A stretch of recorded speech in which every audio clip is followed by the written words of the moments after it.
Hi, and good afternoon, everyone. Welcome to our online forum that's designed to help you answer your questions on the options you have beyond your CIP.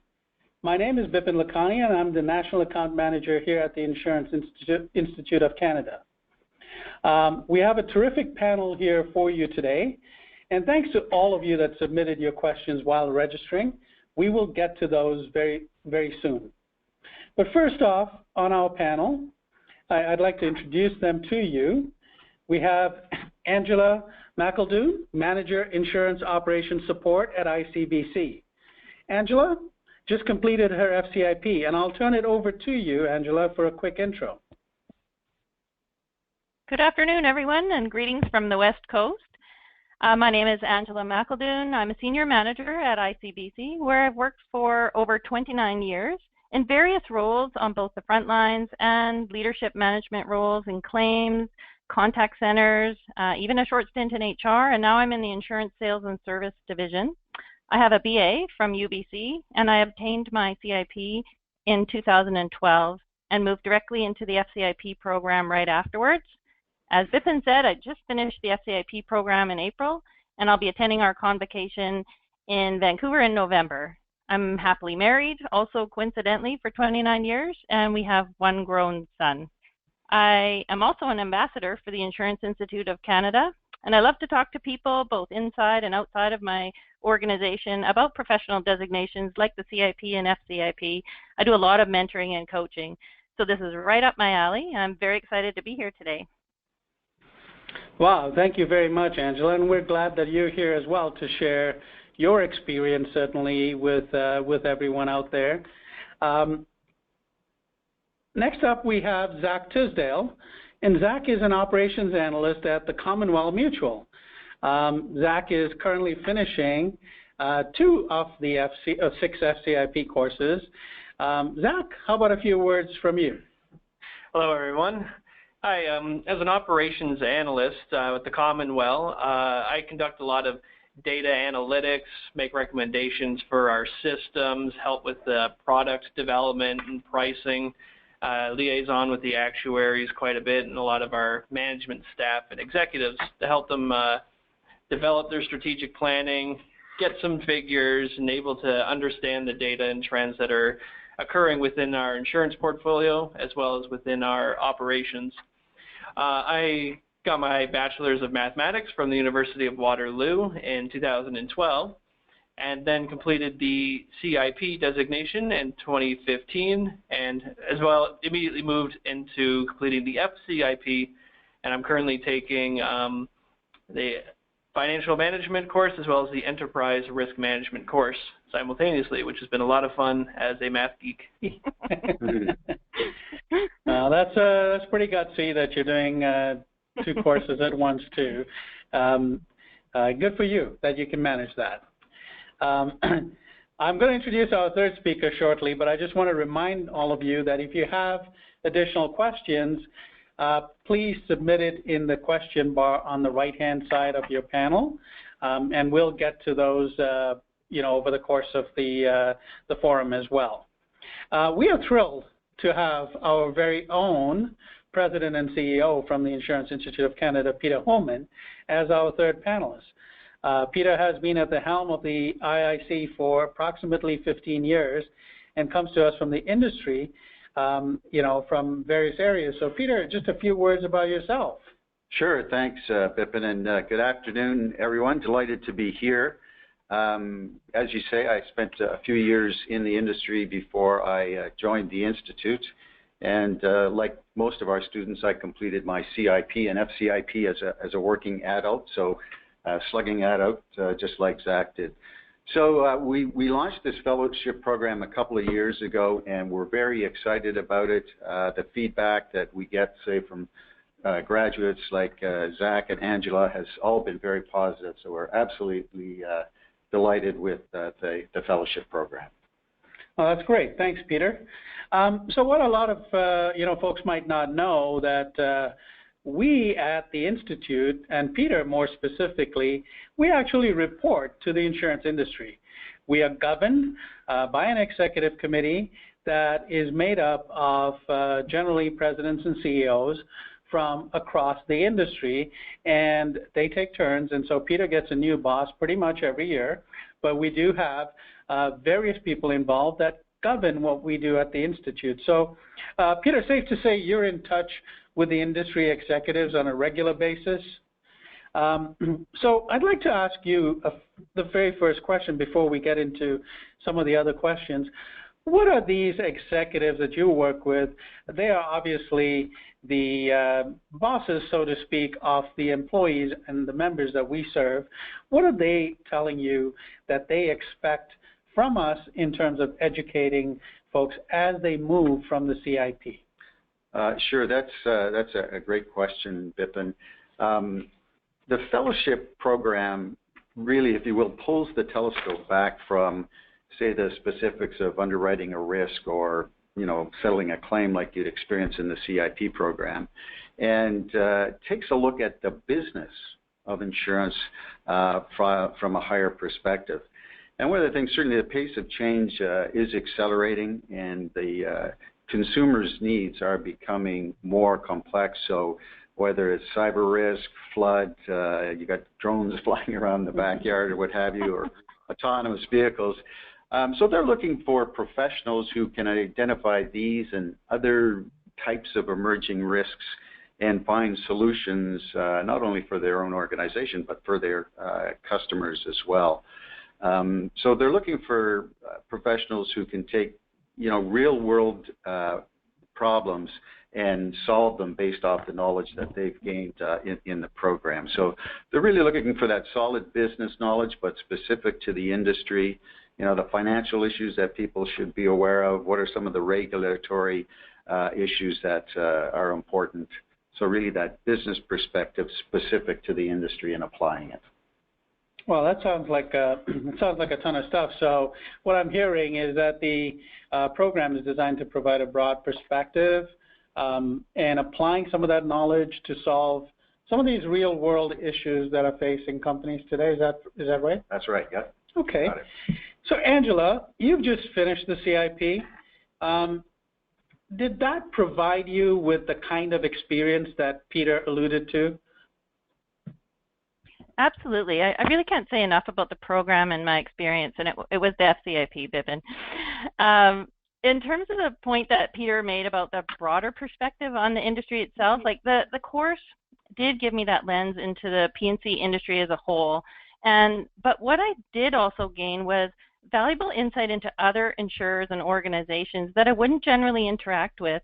And this largely came through my interactions with my fellow students. So, my classmates, they're from small organizations, private, mutuals like Zach, a lot different from what I experienced. And I'll say this about this course too, you learn as much from your classmates as you do from the course material. We talk about the structure of companies or governance, and it's really interesting to compare notes among a topic like that. And, and I didn't think anyone would be interested in hearing about a Crown government auto insurer, but people were, right? And so we were able to definitely make some great connections there. The other point I'll make too is that, I'm a bit of the opposite of Zach. So I'm very established in the organization. I'm a senior leader. I've obviously been here for a long time, as I said, 29 years. And let's just say I'm not going for the corner office. So, however, I do feel that the program helped me to be that much more effective as a leader. I make better decisions. I'm able to think more strategically, and I'm better able to help my own staff understand our complex financials and our business overall in terms of the philosophy of leading from the front. So help the employees understand more detailed level about our company. And the other thing is I also feel that the FCIP designation has given me more credibility both inside and outside of my organization. ICBC maintains a strong focus on continuing education. I like to set a good example for my staff. And yeah, I'm able to have these educated conversations about our, financial statements or emerging risks with our senior leaders. So it's fantastic. That's great, Angela. Thank you. Thank you for that. And, you mentioned established, and you mentioned that, this gave you good leadership concepts, even though you weren't aspiring to be in a very senior management role, and that's great. And we'll come back to that in a second. But I want to just get to know who we have on the line. So can I just launch a poll? And if you can just, I'll give you about 30 seconds. How long have you been in the P&C industry? Just select one of the options on your screen.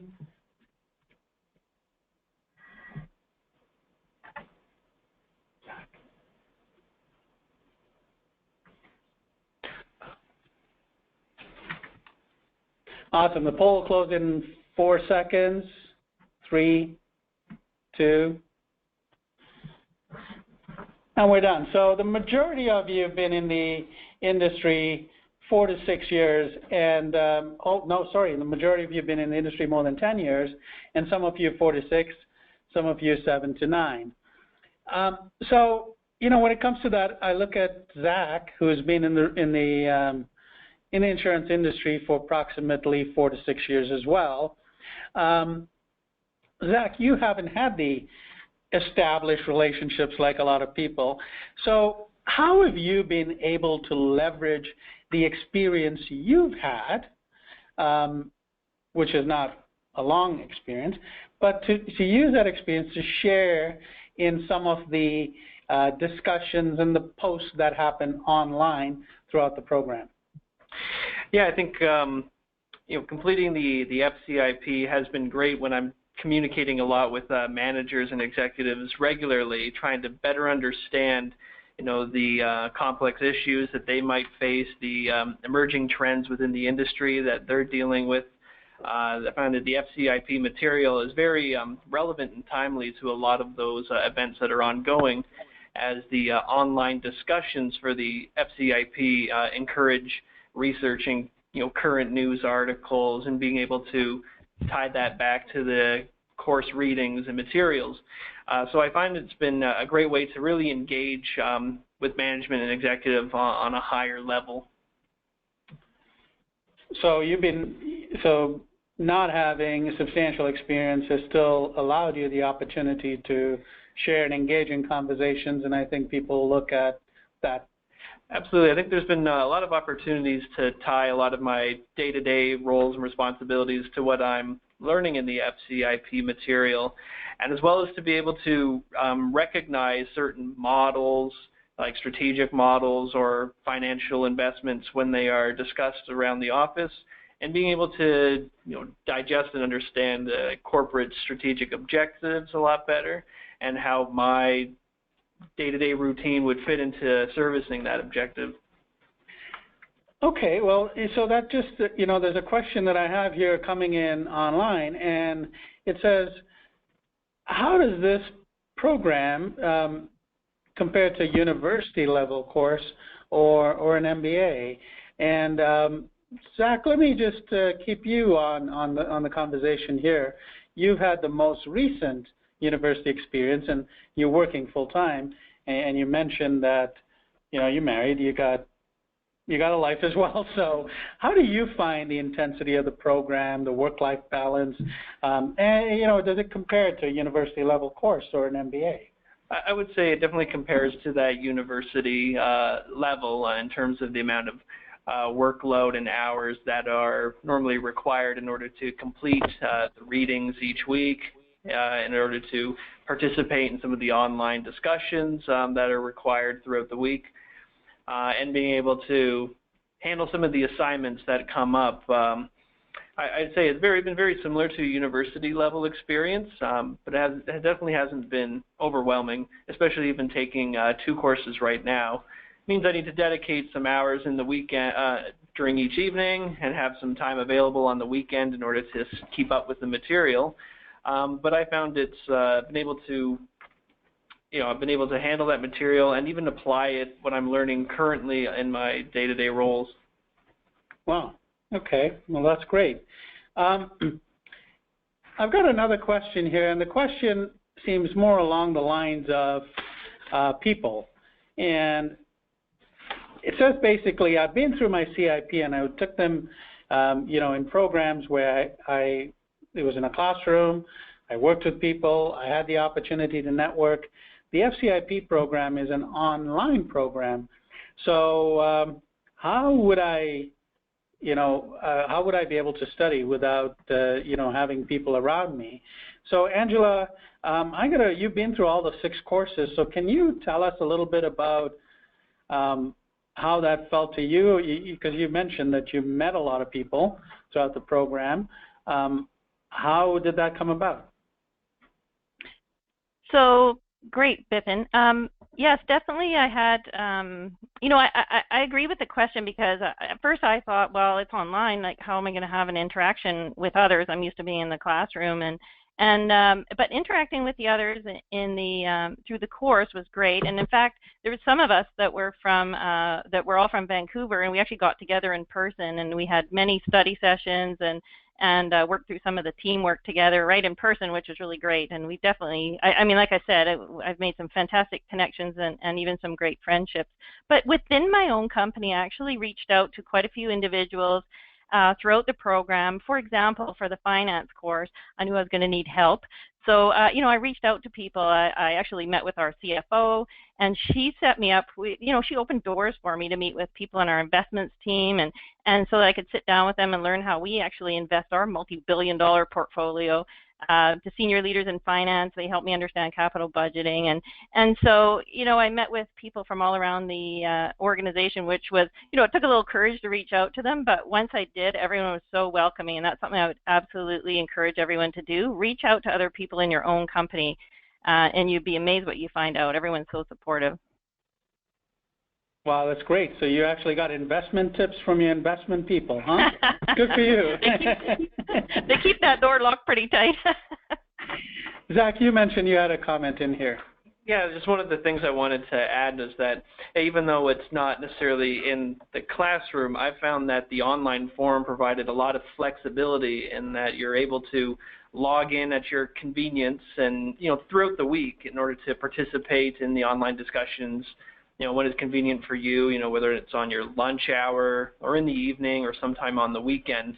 There is weekly discussions as you keep up the modules, which is great to just stay on track from week to week, but not having a set time in order that you have to be at your computer in order to participate just allowed for a lot of flexibility, which greatly appreciated.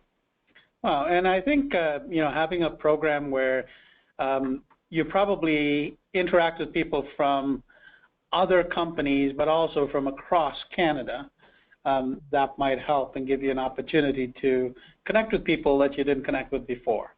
Absolutely. So far my experience in the industry has mostly been with the Ontario Mutuals, which are a network of small farm and rural-based companies. And being a mutual company, we don't have things like stock prices and things like that. And there are much smaller organizations. So being able to interact with people online from different organizations of various sizes across the company or coming from, say, a broker office has been able to provide me with a lot of different perspectives on the topics that are being discussed and studied. Well, that's great. So I've got a couple of questions coming from online, but please keep submitting your questions as you have them. Peter, the next question I think is probably more appropriate to you. I heard Zach mention something about looking to gain an edge, within his organization. Then I heard Angela say something like, I'm not aspiring to be the C-suite leader, but I am better at what I do. And so the question I have here is Peter, what are you hearing from executives as to how this program supports the aspirations of its employees? Sure. Well, as we have two, Angela's kind of already achieved much of her career that she was searching for, but even still, she's taking it for the right reasons. She's broadening her knowledge. She's, whether she wants more leadership opportunities. Again, leadership is not reserved for the C-suite. That happens at every level, whether it's mentoring, whether it's change management or any of those types of issues. Right down to the unit level, we need those type of skills. And really, everyone, if you're going to move into, senior leader roles, and I'm sure Angela is finding this, that having an understanding of what are the financial impacts or issues that I ought to know if I'm going to be at this level in an organization, what are some of the regulatory issues, those types of things. And also from, a broader perspective, if you're looking at the strategic piece, who are your competitors, where are you looking to grow, is there a particular niche you need to, be better at, and those types of things. So it really is a much broader exposure and will make you a better employee regardless of the level you're at. Wow, that's terrific. So when you speak to the industry executives, I guess they're saying, hey, we have a philosophy here, a lead from every seat. So really that means this program could be open to anybody, but to, as you mentioned, take on a much more greater role, a greater understanding of what happens within the company. Oh, sure. I mean, look, if you want to be a valued employee, you should always look to expand your knowledge. So you've earned your CIP, and that gives you the great technical experience and even possibly the exposure to some management principles if you take the management level courses. But this then bumps it up a notch, and it exposes you to more leadership and what are the emerging issues out there, and those are kind of fun things that really broaden your thinking and just make you a better all-around performer. Well, that's great. So Zach, is the program giving you an edge in terms of your ability to to engage yourself in the work that you do? Absolutely. I believe that the courses have helped provide, that broad company-wide perspective of, what's going on at the company level and how the company operates within the industry as a whole. And I think it just sends a strong signal to other people within your organization and management that you are committed to the insurance industry and you're committed to your career in the insurance industry, and that you are looking to take on more responsibilities, become engaged at a higher level, and be able to deal with some of the bigger issues that a company is facing. Well, that's terrific. So I've got a question here about Angela, and this is for you. Is like you did your final course. It says your final course is really, we call it the integrative learning course, or the Capstone project. Can you tell us a little bit more about that program and how you went about it and how the FCIP program helped you achieve that? So that one's directed right at you. Yeah. Right at me. Okay. Capstone project. Yes, it's over and it's good. ICBC, we, like many other organizations, are in the middle of a legacy systems upgrade project or initiative, and it's certainly the biggest change this company has ever experienced, and I know you all know it's super challenging. So my Capstone project was actually related to the implementation, a bit of a subset of it, if you would. And so my learnings from the program, they definitely came into play throughout the project, everything from risk management, governance, leadership, and I'll give you some examples here. So for one example, I was in meetings with our senior leaders and the project team while we were performing a risk assessment on the project and making a strategic decision around a go or no go. And I felt better able to contribute to those discussions after having taken the enterprise risk management course. The other thing was that I found doing the Capstone project and participating in the legacy upgrade, it was a real test of my leadership abilities. It was a very challenging time, and in fact, it remains as such today. And the leadership course, especially the aspects around the leading through change, it came in very handy. And, I've been in leadership roles for a long time. It was really great to be able to bring some of the theory from the course material to my actual experience. And lastly, my Capstone project was an implementation project, but didn't actually get fully implemented. And for a variety of reasons, the overarching project being delayed was one of them. And so, I was in a panic thinking, how could I be measured on this implementation project that didn't fully implement?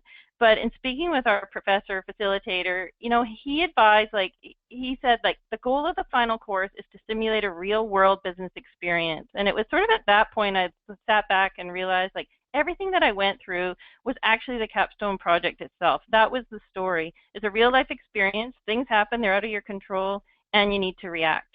You need to be flexible. So I was able to draw from my learning throughout the courses to complete my project. and I got a good mark. Yay.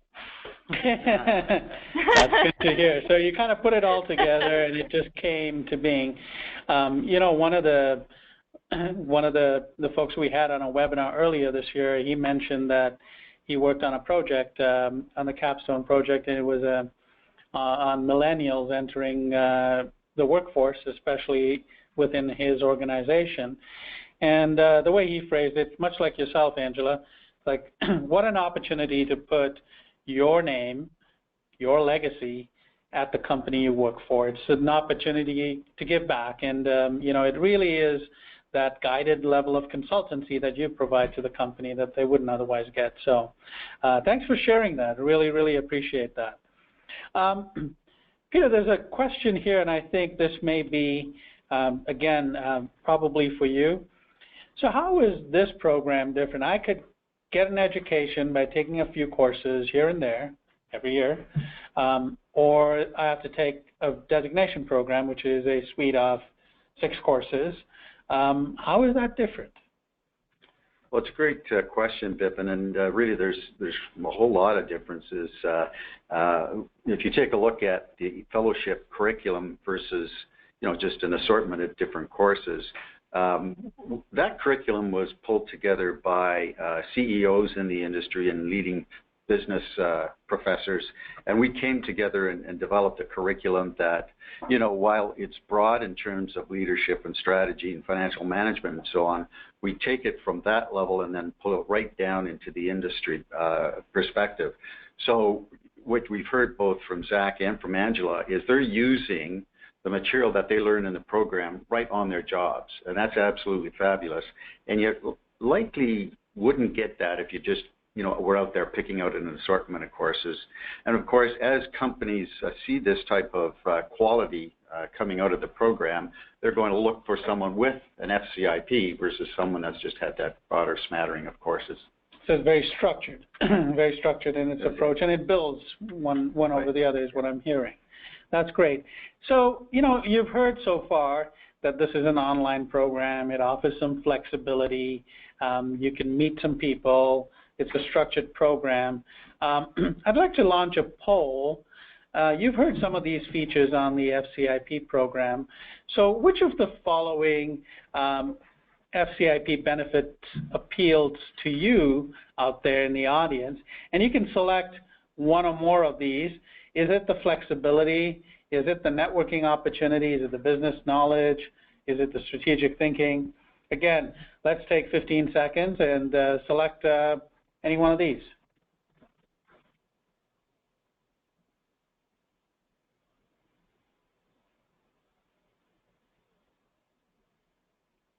Okay, we'll give you 4 seconds. 2, 1. And that's closed. And so it seems all of you value the knowledge, which is great to see, strategic thinking. The application and the flexibility, obviously, next, and the networking opportunity. I think the application of the learning is fairly critical in this program. You know, Zach, you mentioned you work in an analyst role, which is probably not core underwriting, core claims, probably not core product. You deal a lot with data and things like that.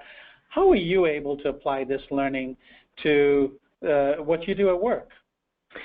Yeah, a lot of the material, especially in like the leadership course, the second one, had a lot of great material around the formulation of teams and being able to, you know, lead a team through a project and to completion, and a lot of the stages of a project team. And I found that highly relevant, as a lot of the work I have to do is project related, you know, getting things implemented, making changes in various different areas of the organization. So, you know, in some of the strategic models that are learned in the first course on strategic models, a lot of them were able to be applied in order to help figure out, you know, which projects should be undertaken, you know, what were the benefits of doing the project versus not doing the project, and helping to prioritize the different tasks that were required in order to see them through to completion. Wow. So the application of the program and the learning is actually pretty bang on. I'd say immediately relevant. Very, very good to hear. I'm getting an online question that says, you know, I may not have a university degree, but I've taken the Advanced CIP, and then I take the Advanced CIP. So how is this different than the FCIP? Peter, maybe I'll flip that question over to you. Sure, thanks, Bipiin. Well, if you take a look at our programs, really, they're all designed to help really someone pull them through their career or be an assist as they go forward in the career. So by design, you're new in the industry, and that's when you're going to need your technical insurance knowledge. So that's where you have the CIP. And as you get more established, you're probably looking into supervisory or manager level type of roles. And that's where the advanced CIP comes in. So if you're looking to move beyond, say, the technical role of adjuster or underwriter, you can move up into the advanced CIP. And in there we have things like critical thinking courses. We have a great new course that pulls together all the concepts from the 3 managerial applied questions to give a broad base over the industry knowledge. And then from there with the fellowship, it's really more on those leadership and more advanced concepts.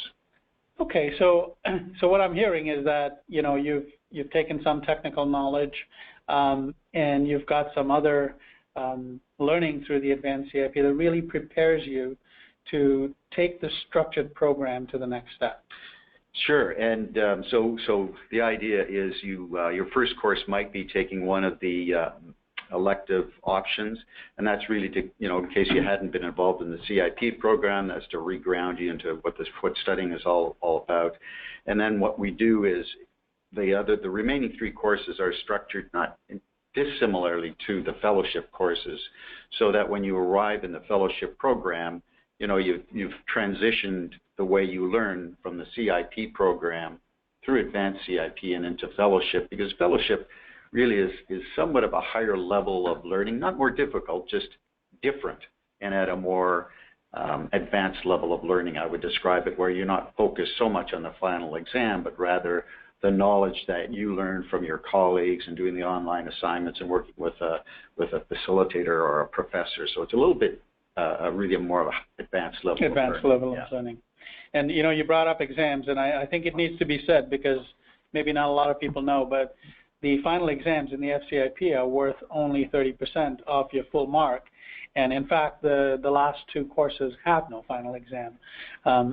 So you can get most of your marks from the participation and the discussions and with your professors and fellow students. You know, Zach, I got a question coming in here that I don't think is suited for you, but maybe more for Angela. Somebody's kind of saying, math is not my strong suit, but I hear a few of these courses require some level of math. Well, how would you work that? Angela, I think you mentioned to us in earlier discussions, it probably wasn't your strongest suit either, but tell us a little bit about that. Yeah, and like Zach, I definitely don't have a bachelor's degree in math. Yeah, you know, I looked at it and I realized that I needed to do some refresh work to prepare myself before I even took the entrance exam. And there's lots of great material available on the FCIP website. You know, things that you can take and you know, online work that you can do ahead of time. And so I did that prior to taking the entrance exam.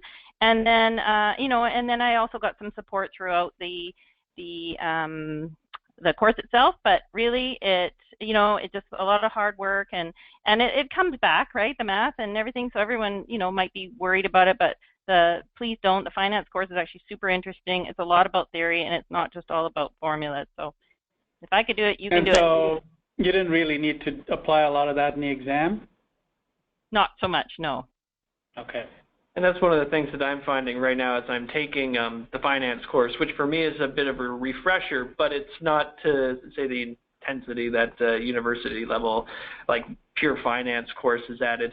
And in the formulas, you don't have to memorize them. It's more about understanding the concepts around, you know, how do, you know, interest rates affect bond pricing, and being able to, say, gather certain bits of information out of a problem or a question, and being able to make a determination about whether or not, is this project going to be profitable, and is it something that we should pursue, which is, highly relevant and, very critical to what upper level management does. So I think it's, just a very important course that helps to round out the, higher level views of an insurance company. Okay. I have a question here that's coming in that basically says, we have assignments throughout the program. So maybe I'll flip this question over to you, Zach. Do you have midterm tests, midterm exams? Like at university, but not in the FCIP. Not in the FCIP. There's no midterms, right? It's a final exam, and then almost every few weeks you got to submit something. Yeah, it's a nice mix of online participation. Generally, it's about a third of your grade is for online participation, where there really is no right answers. It's more about whether or not you've, for one, done the required readings, and then are you able to digest the concepts and learn the concepts that are discussed in the readings, which are a mix of textbook material and articles online, and sometimes even some videos to watch, which has been a great mix of multimedia. But being able to critique some of those sources and probe a little bit deeper into some of the assumptions that might be made within those readings. And then another third is the assignment work, so just your opportunity to either show independently some independent assignments that you've really able to interrelate a lot of the concepts that are learned across the modules against a case scenario or a problem that must be analyzed, or as well as being able to operate in a group. Some of the assignments are group settings, and just being able to manage doing some online work. Group work in an online setting, I think, is a relatively new skill set, but it was a good opportunity to learn how to balance out role responsibilities in an online setting where not everyone can be in the same meeting room. So some collaboration is great. That's wonderful. Again, if you have any more questions online, please key them in, and we'll be happy to take them. So we have a few more minutes left. I just wanted to ask you, Zach. We have people on the phone right now that are either completing their Advanced CIP program or are contemplating taking the FCIP program. What's your advice to them in terms of next steps? They have their CIP, they qualify for the program. What would you suggest in a few short words? Well, I think people should really take a look at where do they see themselves heading within their career and within their organization, and whether or not the FCIP is right for them. Take some time to really research the material that is offered through the different courses, and if need be, do some of that refresher work when it comes to some of the financial concepts. Again, it's not terribly complex math. A lot of it's just multiplication and division, but it's really about understanding the inputs to those models. Awesome. Angela, how about you? What advice would you offer somebody on the phone? Well, as my staff would say, I say just do it. It's a great program. My poor staff, they're all taking their CIP and some now into their FCIP, but yeah, it's a very robust program. It's very relevant, and I can't say enough about it. we didn't really talk about the sort of our facilitators or professors as they are, and they're just excellent. Like, everybody is so supportive. I had so many questions in the finance course, and they're very accessible and supportive. So the whole thing is it's a really, really great program, and I hope you all do it. Awesome. Thank you for that. And Peter, again, I come back to the industry executives that you deal with on a regular basis, and the industry supports the programs that we offer fully. In fact, a lot of companies offer completion awards and certainly reimbursement of courses. But the industry executives that you speak to, your bosses on a regular basis, what have they been saying in terms of people that have gone through the program? What are they saying about those folks within their organizations? How are they feeling about them? Well, they're absolutely delighted to have had their employees go through the program. You know, as I said earlier, the leaders in the industry are looking for professionals that have, you know, solid business knowledge, particularly as it applies to the business, and knowledge that they can actually see being put to use.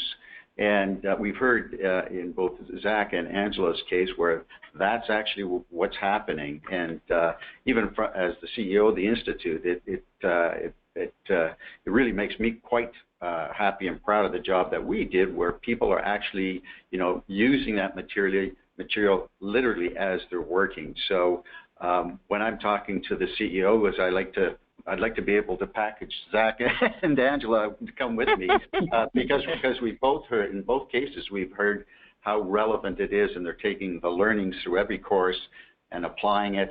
And then we have this Capstone course, which develops, you know, the collaboration skills, the ability to research.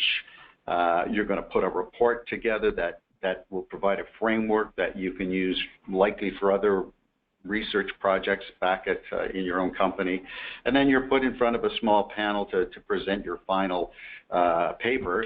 And that's just like in the real business world as well. Once you've done a research paper or submitted a report, you got to come in and likely, you know, socialize it or talk to a handful of people.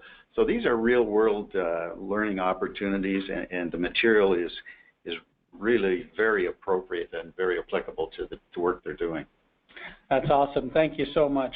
So just before we sign off, Zach, Angela, let me ask you, would you be open and willing to have folks that are online connect with you on LinkedIn or reach out to you to gain more information? Yeah, absolutely. Absolutely. Angela, you good? For sure, yep. Great. Okay, so you both have profiles. Please feel free to reach out to both of them. Registrations and admissions for our programs, all our programs are open right now at insuranceinstitute.ca. And, you know, please feel free to call in if you have any questions, or certainly email your questions to us at the various channels that you have, and we'll be happy to help you and guide you through the process. So that's all the time we have for now. I would like to take a few moments to thank our panel. Angela, thank you very much. Zach, thank you. And Peter, thank you for taking time out of your busy day to make time for our members to ensure that they've had the best knowledge available to them to make the right choices and decisions. We'll share a copy of the recording with you. And so until next time we chat, thank you all, and so long. Bye for now.